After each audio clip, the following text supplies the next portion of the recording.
Good morning student. जैसा कि मैं आज कक्षा 9 के लिए क्षितिज कृतिका का पहला अध्याय, जिसको इसमें पहले और दूसरे पैसेज को पढ़ाया जा चुका है, आज मैं आप लोगों को इसका तीसरा और चौथा पांचवा पैसेज में पढ़ाऊंगा। लेकिन इससे पहले थोड़ा सा जो उसमें आपको वीडियो भेजे थे, उसमें आपको इसके संदर्भ में उसमें स्कूल के सारांश क्या थे, वो सारी बातें बताई गई थी। फिर भी थोड़ा सा यहाँ पे समझ लीजिए। जैसे ये प्रकरण या मतलब ये पाठ लिखने के पीछे कवि का आशय क्या है, वो क्या सोच करके सारे लेखक का क्या आशय है और वो किन प्रत्यक्षदर्शियों के आधार पर ऐसे शब्दों का वर्णन कर रहा है। तो जो सबसे पहली बात यहाँ पर ये है, एक बाढ़ का प्रलयकारी मंजर जो है उसके सामने है, और जैसे जैसे मंजर एक विकराल रूप धारण करता, परिस्थितियां विकराल रूप धारण करती जाती हैं, उसी का एक क्रमबद्ध यहाँ पर उसका वर्णन किया गया है। अब यहाँ पर देखिए जो फणीश्वरनाथ रेड्डी द्वारा इस जल प्रलय में लिखा गया है, तो एक बाढ़ का प्रभाव है और बाढ़ के प्रभाव के आधार पर वो सारी बातें लिखी गई है।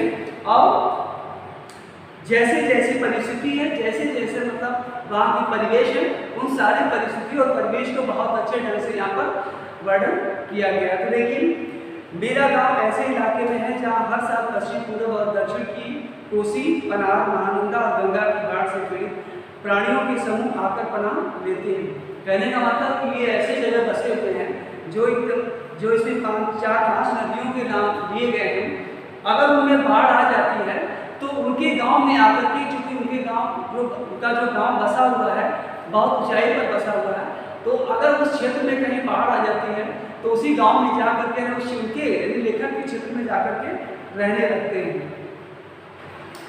इसके बाद देखिए, सावन भादों में ट्रेन की खिड़कियों से विशाल और सपाट परती पर गाय बैल बकरों के हजारों झुंड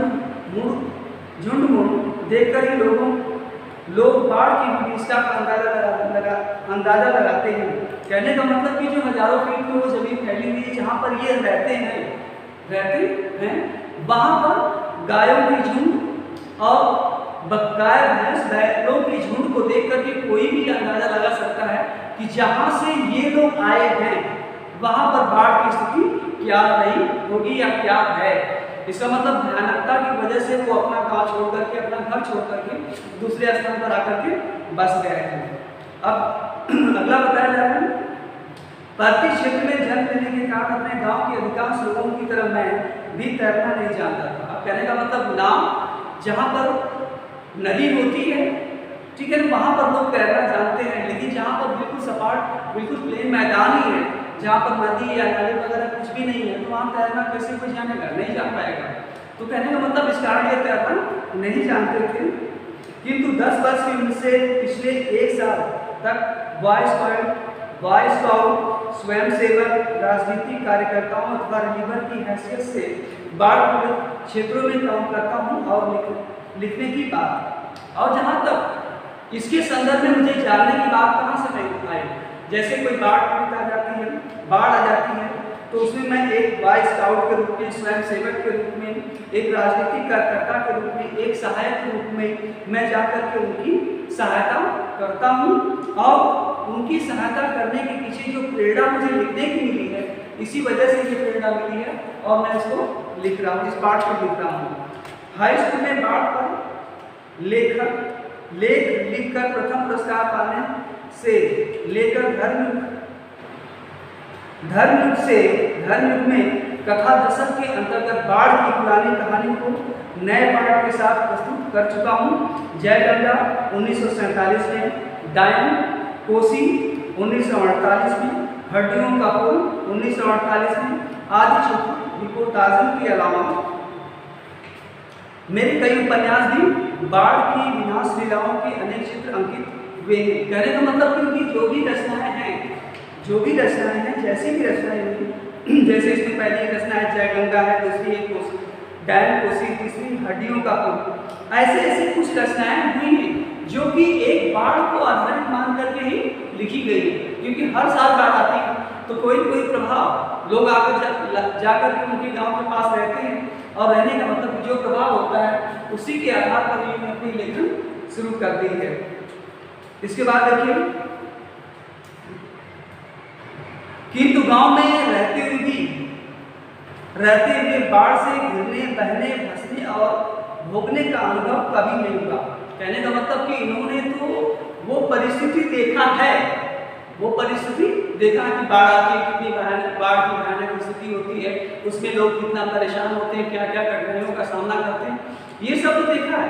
लेकिन बाढ़ के अंदर अपने आप को फंसा महसूस करके या उसके बारे में रह करके कभी उसके दुख को भोगने का आभास नहीं हुआ था, तो उसको कभी झेला नहीं है, न उसका कभी अनुभव हुआ था। वह तो पटना शहर में सन 1967 में ही हुआ था, जब 18 घंटे की अविराम का मतलब होता है लगातार अविराम बारिश, अविराम वृष्टि के कारण उनकुन का पानी राजेंद्र नगर, कंकड़बाग तथा अन्य निचले हिस्सों में घुस गया था। कहने का मतलब कि 1947 में जब ये पटना गए थे, 1945 में जब ये पटना गए थे तो वहाँ पर लगातार 18 घंटे बारिश हुई थी, जिससे कि वहाँ का पूरा शहर क्या हुआ था, डूब गया था। वहाँ के पूरे शहर डूब गए थे, जिसमें राजेंद्र नगर, कंकड़बाग के सब सारे विश्लेषण में बिल्कुल पानी घुस गया था, और पानी घुसने से बिल्कुल डूब गया था। अर्थात बाढ़ को मैंने भोगा है शहरी आदमी की हैसियत से। अगर कभी मुझे बाढ़ देखने का अवसर भी मिला या भोगने का अवसर भी मिला, तो भी किस ग्रामीण क्षेत्र के आधार पर नहीं, एक शहरी क्षेत्र के आधार पर इसे देखने और भोगने का अवसर मिला था। इसलिए इस बार जब बाढ़ का पानी प्रवेश करने लगा, पटना का पश्चिमी इलाका छाती भर पानी में डूब गया, तो हम घर में ईंधन, आलू, मोमबत्ती, दिया सलाई, पानी, पीने का पानी और कंपोस्ट की गोलियां जमा कर बैठ गए और प्रतीक्षा करने लगे।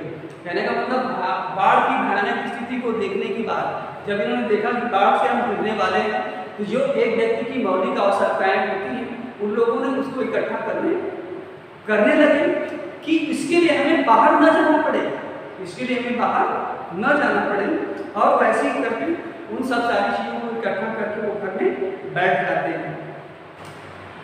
सुबह सुबह राजभवन और मुख्यमंत्री निवास प्लावित हो गया है, अर्थात सुबह उस दिन को तो बात 18 घंटे की बात तो चलिए ठीक है, भर गया, लेकिन सुबह क्या समाचार मिलता है कि जो राजभवन और मुख्यमंत्री का आवास है वो भी बिल्कुल पानी से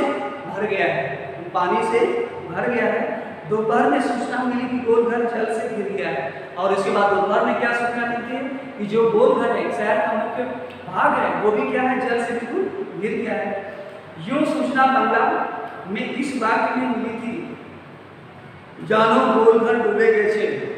ये बंगला में मतलब लिखा गया है, जानो गोलघर डूबे गए छे, अर्थात गोलघर डूबने वाला है, अर्थात डूब गया है। और 5 बजे जब कॉफी हाउस जाने के लिए तथा शहर का हाल मालूम करने निकला, तो रिक्शे वाले ने हंसकर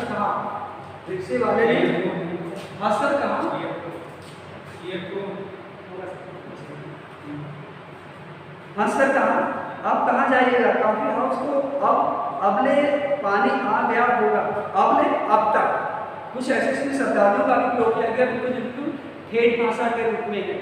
तो एक रिक्शा वाला, जब मैं उधर बाढ़ की तरफ गया तो एक रिक्शा वाला कहता है कि अब तक जो गोल घर है वो तो कॉफी घर है वो बिल्कुल डूब गया है, अब आप कहाँ जा रहे हैं, चलो पानी कैसे घुसा है वही देखना है। अब वो जब रिक्शा वाला बोलता है तो ये क्या कहते हैं कि अरे वो तो ठीक है, चलो डूब गया है, लेकिन पानी से कैसे डूबा और कैसे पानी घुसा उसके अंदर, वही तो मुझे देखना है। कहकर हम रिक्शे पर बैठ गए।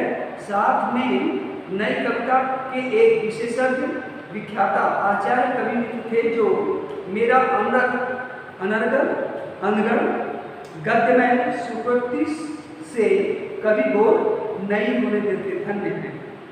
कहने का मतलब कि जो मेरी कविताएं होती थी बिना मतलब की, अनर्गल, बिना मतलब सुर ताल की, उसके जो मैं सुनाता था तो सुनाने के बाद वो कभी बोरियत महसूस नहीं होने देते थे। वो सब सारी बातें उनके होने से मुझे कभी भी मुझे कभी भी बोर नहीं होना पड़ता था, अपने आप को कभी भी मतलब बेदृष्टि से मैं नहीं देखता था, और उनके साथ रहने से मेरा समय भी आसानी से कट जाता था। उन्हीं को लेकर के मैं उस शहर में अर्थात गोलघर चला गया। और जाने के बाद क्या होगा, अगला पैसेज में कल आपको बताऊंगा। ये पहले भाग में आपको इतना भेज रहा हूँ, कल इसका पेज नंबर 3 और 4